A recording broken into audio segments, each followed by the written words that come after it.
Hello friends, नमस्ते, सत श्री अकाल, अस्सलाम वालेकुम। आप कैसे हैं? देखिए, इंसान का कॉन्फिडेंस कहते हैं कि उसकी स्माइल में होता है। इंसान का कॉन्फिडेंस उसके चेहरे से झलकता है। लेकिन इस पूरी दुनिया में दांतों की समस्या एक आम समस्या बनती जा रही है। और एक बड़ा अच्छा गाना है ना मुकेश का, किसी की मुस्कुराहटों पे हो निशान। लेकिन वो मुस्कुराहट इंसान खुल के नहीं कर पाता है, क्योंकि कहीं ना कहीं उसे कोई ना कोई दिक्कत होती है। अभी 15 तारीख को ही 15 ऑफ मई को वर्ल्ड ऑर्थोडोंटिक्स हेल्थ डे मनाया जा रहा है पूरी दुनिया में। तो ऐसे मौके पर हमारा जो कॉन्फिडेंस है, यानी हमारे दांत, हमारे टीथ, हमारी मुस्कान, उसके रखवाले हैं, उसकी रक्षा करते हैं। कुछ ऐसे सिपाही हैं जिनको पृथ्वी का भगवान कहा गया है। ऐसे ही डॉक्टर आज हमारे साथ हैं, डॉक्टर अमित भारद्वाज। हम उनको वेलकम करते हैं, लेकिन उसके पहले मैं आपको बता दूं, sir is BDS, MDS orthodontics, director of Bharadwaj dental clinic, dean professor HOD department of orthodontics, modern dental college Indore. 18 वर्षों से भी ज़्यादा का अनुभव इस कॉलेज में रहते हुए, और साथ ही एक अपना अनुभव जो 18 साल से ऊपर है आज हमारे साथ साझा करने वाले हैं। Sir, welcome to city networks. मैं अभिजीत आपका स्वागत तो करूंगा ही, लेकिन सबसे पहले जो एक क्वेश्चन मेरे दिमाग में आ रहा है, एक ऑर्थोडोंटिक्स, ये जो एक टर्मिनोलॉजी है थोड़ी कम सुनी गई है। लोगों को हम चाहते हैं कि इसको जागरूक किया जाए, लोगों को अवेयर किया जाए। तो पहला क्वेश्चन यही है कि व्हाट इज़ ऑर्थोडोंटिस्ट? सर, ये first of all welcome to all, myself doctor Amit Bharadwaj. Sir, आप जब ऑर्थोडोंटिक्स की बात करते हैं डेंटिस्ट्री में ये सुपर स्पेशलिटी ब्रांच रहती है, जिसमें कि टेढ़े मेढ़े दांतों को सीधा करने की प्रक्रिया, इसको ऑर्थोडोंटिक्स बोलते हैं। और यह ब्रांच जो है BDS करने के बाद 3 साल इसमें सुपर स्पेशलिटी करने के बाद मास्टर्स ऑफ डेंटल सर्जरी कहा जाता है। यह एक डेंटिस्ट्री की ब्रांच है। तो इसमें टेढ़े मेढ़े दांत, बाहर निकले हुए दांतों को ब्रेसेस और तार की मदद के द्वारा सीधा किया जाता है, और चेहरे की बिगड़ी हुई स्माइल को एक अच्छी स्माइल के द्वारा कॉन्फिडेंस लेवल बढ़ाए। क्या बात है। वहीं एक सवाल आता है, जब एक कॉन्फिडेंस की बात आती है, इंसान के बिगड़े हुए चेहरे की बात आती है, सुना है कि लोग लाखों करोड़ों रुपया खर्चा कर देते हैं, तो फिर अपनी बिगड़ी हुई स्माइल को बेहतर क्यों ना बनाएं। एक सवाल और आता है कि जब हम बात करते हैं ऑर्थोडोंटिक्स की, तो इसके लिए क्या ट्रेनिंग और किस तरह के अनुभव की ज़रूरत पड़ती है? तो my question is, what is your orthodontics training and experience? हाँ, जब हम ऑर्थोडोंटिक ट्रेनिंग की बात करते हैं, जब एक बच्चा 12th के बाद BDS, that is called graduation, यह 5 साल का 4+1 ईयर का कोर्स रहता है, जिसमें 4 ईयर्स पढ़ाई करने के बाद 1 ईयर इंटर्नशिप की जाती है। इस BDS करने के बाद एक मास्टर ऑफ MDS, जिसे बोलते हैं मास्टर ऑफ डेंटल सर्जरी, ये 3 साल का कोर्स होता है। जो भी बच्चा ग्रेजुएशन करने के बाद इस स्पेशलिटी में मास्टर्स करता है, उसको हम ऑर्थोडोंटिस्ट और ऑर्थोडोंटिक्स की पढ़ाई कहते हैं। ओके। मेरा एक क्वेश्चन उसी सब्जेक्ट से रिलेटेड है। जब हम ऑर्थोडोंटिस्ट की बात करते हैं, तो एक आपकी ग्रेटेस्ट स्ट्रेंथ आपको क्या लगता है, कहाँ पर है एज एन ऑर्थोडोंटिस्ट? ऑर्थोडोंटिस्ट हम जब बात करते हैं सुपर स्पेशलिटी की, तो एक जो बच्चा बड़ा हो रहा होता है, ग्रोइंग एज में रहता है, लाइक अराउंड 7 to 8 ईयर्स, तो उसका जब jaw, specially jaw is related to your face, or face is related to your smile, and smile ultimately it's your confidence all over your life. तो जब हम बात करते हैं ग्रोथ पीरियड से, जब बच्चा बड़ा होता है, तो उसमें अनियमितता भी हो सकती है, अपर जॉ में, लोअर जॉ में, इवन इंक्लूडिंग योर टीथ भी आगे हो सकते हैं, अंदर हो सकते हैं। और कुछ बच्चों को अपने थंब सकिंग, जिसे बोलते हैं अंगूठा चूसने की बीमारी, जो हम बचपन में तो नेगलेक्ट करते हैं, लेकिन बड़े होकर वही इस अनियमितता का कारण बनती है। तो जब हम स्पेशलिटी की बात करते हैं, तो इसमें हम उन सारी चीज़ों को ध्यान रखते हुए, और इन ऑर्थोडोंटिक्स के माध्यम के द्वारा as a orthodontist we can correct all this and we can make the better smile. और स्माइल के अलावा मैं खाली स्माइल की और एस्थेटिक की बात नहीं करूँगा, कि जब हमारी अनियमितता जॉज में रहती है, इसके कारण हमारी जो function of your oral cavity, functional stability, जो हमारा फंक्शन रहता है चबाने खाने का, वह भी इस अनियमितता के कारण कहीं ना कहीं अफेक्ट होता है। तो उस अफेक्ट को हम अगर जितना जल्दी अगर हम 7 ईयर एज पे ही या 8 ईयर 9 ईयर्स, हम जैसे ही जितना जल्दी जिस प्रॉब्लम को हम पकड़ लें उसको हम अपनी टर्मिनोलॉजी में माल अक्लूजन बोलते हैं। अगर उस माल अक्लूजन को प्रॉपरली डायग्नोस कर लिया जाए और प्रॉपर उसका इलाज किया जाए विद द माध्यम ऑफ ऑर्थोडोंटिक्स बाई ऑर्थोडोंटिस्ट, तो हम काफ़ी चीज़ों को करेक्ट कर सकते हैं और एक बच्चे का स्वास्थ्य, जिसे ओरल कैविटी स्वास्थ्य बोलते हैं, उसको हम अच्छा कर सकते हैं और एक अच्छी स्माइल दे सकते हैं। सिटी नेटवर्क्स पे आज आप अमित भारद्वाज जी को लाइव देख रहे हैं, जहां पर हम उनसे बात कर रहे हैं 15 मई वर्ल्ड ऑर्थोडोंटिक्स हेल्थ डे पर सर का क्या खास मैसेज है। सर, एक क्वेश्चन और यहाँ पर आ रहा है कि जब हम बेस्ट एज की बात करते हैं ऑर्थोडोंटिक ट्रीटमेंट की, तो क्या लगता है आपको सही एज क्या होती है? जब हम age is no bar in orthodontics, reason being जब तक आपके गम्स एंड हेल्थ, आपकी oral health is perfect, your bone is good, your gums are good, you can correct your malocclusion at any as.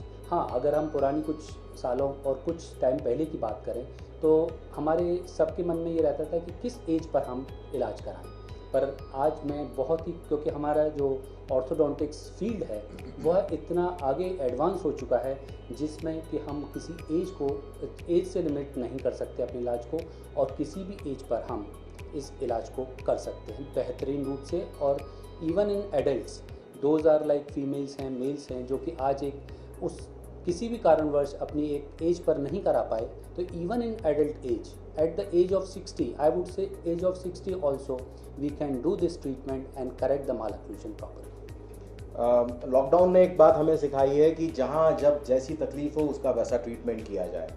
Sir का भी यही कहना है कि जब आपको तकलीफ होती है वही उसके लिए सही एज है। एक क्वेश्चन और आता है, जब हम ब्रेसेस की बात करते हैं, कई लोग ब्रेसेस लगाने से डरते भी हैं। ब्रेसेस हमें मालूम है कि बहुत ज़रूरी होते हैं दांत को बांधने के लिए, लेकिन फिर भी हम बात करते हैं कितने तरह के ब्रेसेस होते हैं। So what are the different kind of braces? अगर हम ब्रेसेस की बात करें तो एक बेसिक ब्रेसेस जिसे कहते हैं मेटल ब्रेसेस, मेटल से बना होता है, जिसमें कि तार या वायर जिसे हम बोलते हैं, और ब्रेसेस जो दांत पे चिपकाए जाते हैं, और तार और ब्रेसेस की मदद के द्वारा दांतों की अनियमितता को हम ठीक करते हैं।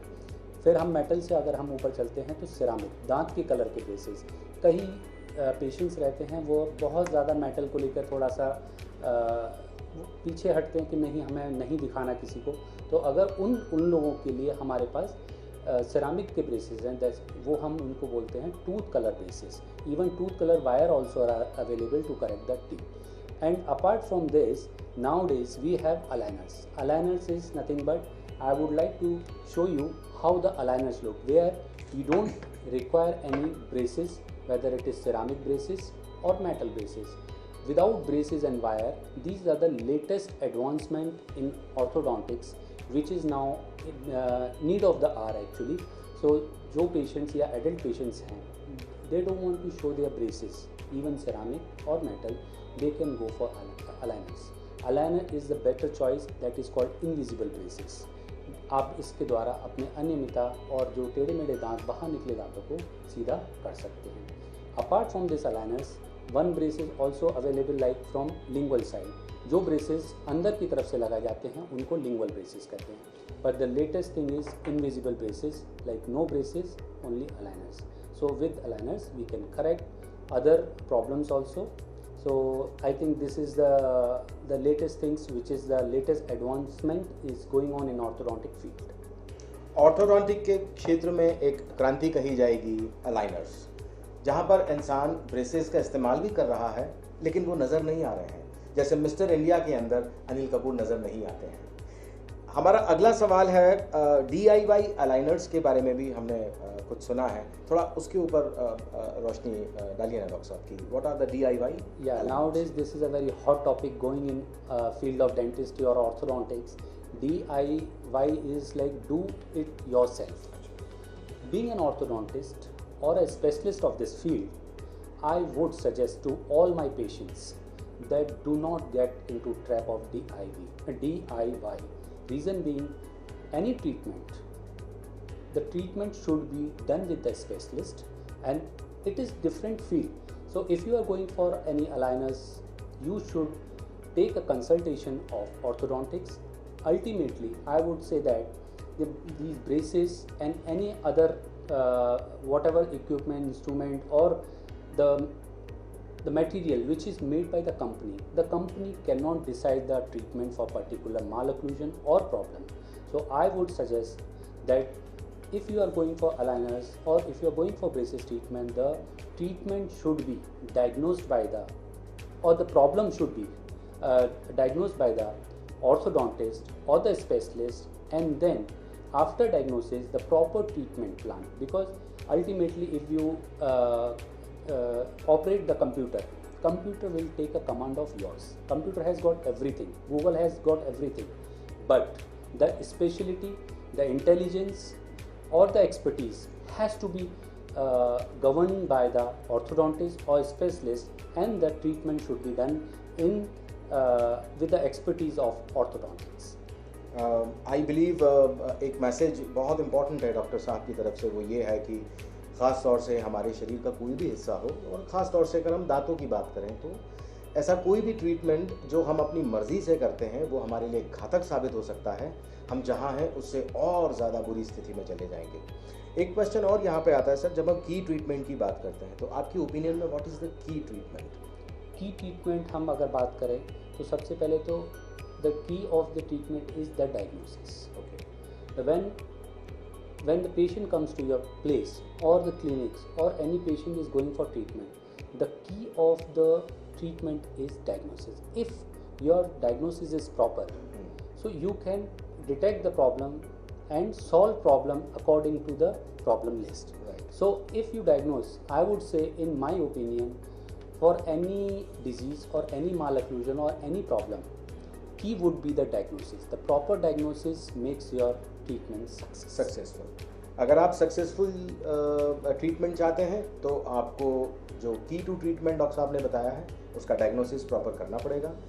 उन हाथों में जिन्होंने सालों जिंदगी मेहनत की है, अनुभव प्राप्त किया है, उनके द्वारा ट्रीटमेंट ही एकमात्र फिलहाल तो साधन है। एक और क्वेश्चन सर यहाँ पे आता है, रिटेनर्स की जब बात आती है तो हम ये भी, हमारे दर्शक ये भी जानना चाहेंगे, रिटेनर्स आपकी नज़र में क्या होता है? So what are the retainers?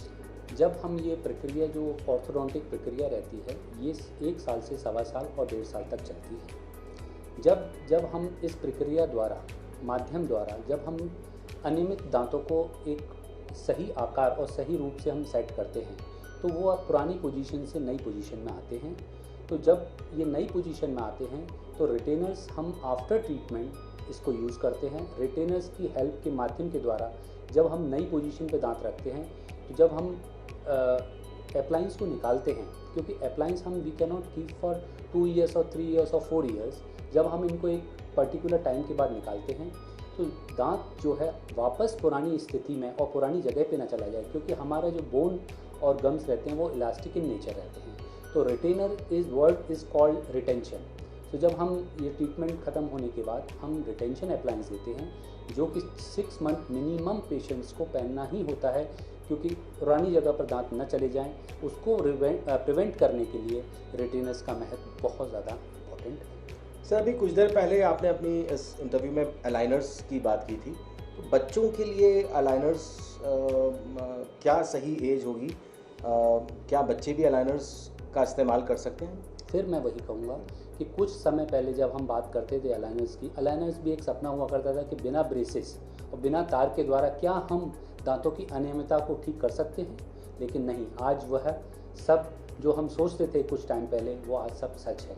तो ये हमारी टेक्नोलॉजी इतनी आगे बढ़ चुकी है कि कुछ भी सोचें और वो हो रहा है। तो ये अब वो टाइम नहीं रहा कि हम सोचें और ना हो, तो हम बहुत ज़्यादा एडवांस हो चुके हैं। हाँ, फिर मैं ये बोलूँगा कि बच्चों में जो प्रॉब्लम हम सबसे पहले डायग्नोज जब करते हैं तो प्रॉब्लम के हिसाब से हम उस चीज़ को डिसाइड करते हैं कि विच अप्लायंस इज़ गुड। तो अगर आप जैसे आपने पूछा अलाइनर्स के लिए, यस, टीन अलाइनर्स करके भी आता है जो कि बच्चों के अंदर भी हम अलाइनर से कुछ माल ऑक्लूजन और कुछ प्रॉब्लम्स को हम करेक्ट कर सकते हैं। Very nice. एक चलते चलते एक और क्वेश्चन यहाँ पर जहन में था कि हमेशा जब कोई बड़ा फंक्शन होता है दुनिया के लेवल पे, अभी 15 मई को world orthodontic health day celebrate किया जा रहा है, आपकी भी अपनी तैयारियां काफ़ी सारी हैं, तो ऐसे टाइम पर आप एक सोशल मैसेज ऑडियंस को क्या देना चाहेंगे? हाँ, जैसे आपने बताया कि 15 ऑफ मई को हम ये world orthodontic health day celebrate कर रहे हैं। मैं इस डे को और इस वीक को, इनफैक्ट इस वीक को सेलिब्रेट कर रहा हूँ डिफरेंट माध्यम से। जागरूकता कॉलेज में भी हम सेलिब्रेशन कर रहे हैं विद फोटोग्राफी कंपटीशन रखकर, इंटर्न्स में अवेयरनेस कराकर, और वहाँ की लोकल पब्लिक को भी हम अवेयर कर रहे हैं ऑर्थोडोंटिक प्रॉब्लम्स के लिए। और इवन इन आवर क्लिनिक हम आज भी सेलिब्रेशन है, लगातार एक वीक से हम ये सेलिब्रेशन कर रहे हैं। जो भी हमारे यहाँ पेशेंट आ रहे हैं उनको हम जागरूक कर रहे हैं अबाउट माल अक्लूजन, इस प्रॉब्लम को हम कैसे सॉल्व कर सकते हैं बाय ऑर्थोडोंटिक।